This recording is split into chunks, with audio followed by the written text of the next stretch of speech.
جی بالکل جشن آزادی کی تقریبات کا سلسلہ جو ہے جاری ہے اور پورے ملک کی طرح جو ہے وفاقی دارالحکومت اسلام آباد اور راول پنڈی میں بھی جو ہے تقریبات جو ہے وہ کی جا رہی ہیں، کیک کاٹے جا رہے ہیں۔ ہمارے ساتھ موجود ہیں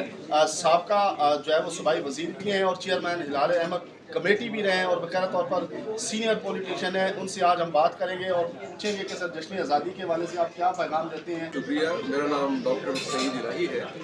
آج کی جو تقریب تھی یہ ایکس سروس مین جو ہے ان کی تقریب تھی، اور جیسے آپ نے کہا کہ پاکستان جب قیام میں آیا تو اس میں لاکھوں لوگوں نے جانوں کی قربانیاں دیں، مال لٹے، گھر لٹے، بچے شہید ہوئے، عورتوں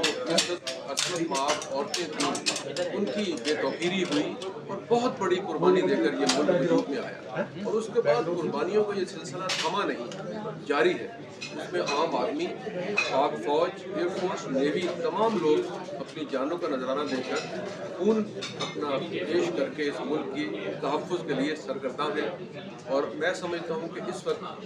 دنیا پوری میں پاکستانی فوج بہترین فوج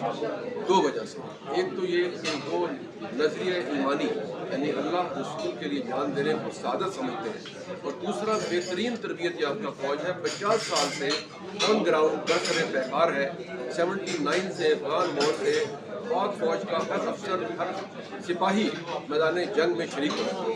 تو اللہ تعالیٰ نے عزت دی ہے، مارکہ حق کے بعد یہ ثابت ہوا کہ جذبہ ایمانی سے، کوشش سے، محنت سے، قوت سے بڑے دشمن کو شکست دی جا سکتی ہے۔ اور جنرل عاصم منیر جو صرف عہدے کی وجہ سے عزت نہیں ہے، ان کے تقوی کی وجہ سے، ایمان، اتحاد، جرأت، اور جو غیر متزلزل ان کا ایمان ہے پاکستان سے محبت کا، ملک سے محبت کا، اس کی وجہ سے عزت ملی۔ اور اللہ تعالیٰ کی جو مہربانی ہے